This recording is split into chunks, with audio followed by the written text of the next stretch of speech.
پیارے دوستو، آج میں آپ کو اپنی زندگی کا ایک ایسا باب سنانے جا رہی ہوں جس نے مجھے اندر سے ہمیشہ کے لیے بدل دیا۔ یہ اس وقت کی بات ہے جب میں صرف 16 برس کی تھی، نادان، معصوم اور خوابوں سے بھری ہوئی۔ یہ کہانی بہت پرانی ضرور ہے، مگر اس کے زخم آج بھی تازہ ہے۔ اس دن گھر میں کوئی نہ تھا۔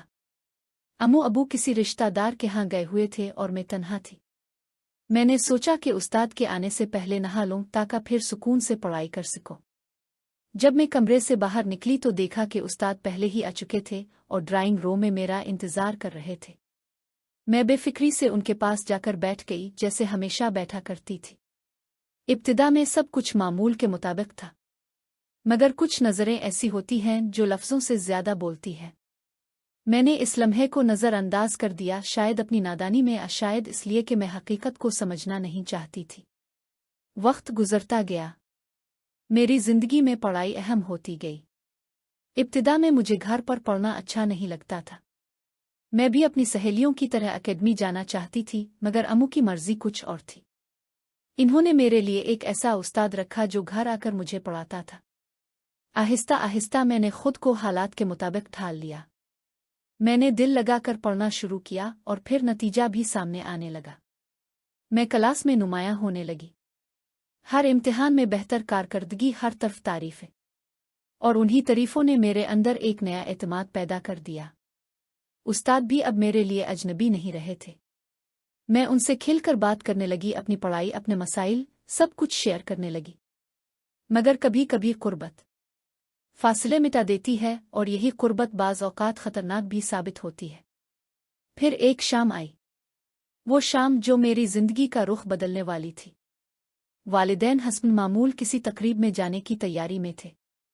گھر میں اس دن عجیب اتفاق ہوا کہ نہ دائی موجود تھی اور نہ ہی ملازمہ۔ میں اکیلی تھی۔ دل میں ہلکی سی گھبراہٹ ضرور تھی، مگر میں نے اسے نظر انداز کر دیا۔ کچھ دیر بعد استاد آ گئے۔ ہمیشہ کی طرح پڑھائی شروع ہوئی۔ میں سوالات حل کرنے میں مصروف ہو گئی اور وقت کا احساس جیسے ختم ہو گیا۔ مگر اچانک فضا بدل گئی۔ ایک ایسا لمحہ آیا جب مجھے احساس ہوا کہ سب کچھ ویسا نہیں رہا جیسا ہونا چاہیے تھا۔ وہ شخصیت جسے میں نے ایک رہنما سمجھا تھا، اپنی اصل صورت میں سامنے آ چکی تھی۔ میں نے خود کو بے بس پایا۔ وہ لمحہ مختصر تھا، طویل مجھے یاد نہیں، بس اتنا یاد ہے کہ اس نے میری دنیا کو توڑ کر رکھ دیا۔ جب آنکھ کھلی تو میں ہسپتال میں تھی۔ سفید دیواریں، مدھم روشنی، اور میرے قریب بیٹھے میرے والدین جو رو رہے تھے۔ پہلے تو مجھے کچھ سمجھ نہ آیا، مگر پھر جیسے جیسے یادداشت واپس آئی ویسے ویسے وہ تمام مناظر بھی لوٹ آئے۔ میں چیخ اٹھی، مگر وہ چیخ صرف آواز نہ تھی، وہ ایک ٹوٹے ہوئے وجود کی صدا تھی۔ وقت گزرتا گیا، میں گھر واپس آ گئی، مگر میں وہ نہیں رہی تھی جو پہلے تھی۔ میں نے بولنا چھوڑ دیا، ہنسنا چھوڑ دیا، حتیٰ کہ اپنے والدین کی طرف دیکھنا بھی چھوڑ دیا۔ میرے اندر ایک خاموشی بس گئی تھی، ایسی خاموشی جو ہر لمحہ چیختی تھی۔ اکثر میں سوچتی، اگر اس دن مجھے تنہا نہ چھوڑا جاتا، اگر کسی نے میری کیفیت کو سمجھا ہوتا، اگر احتیاط برتی جاتی، تو شاید آج میری زندگی کچھ اور ہوتی۔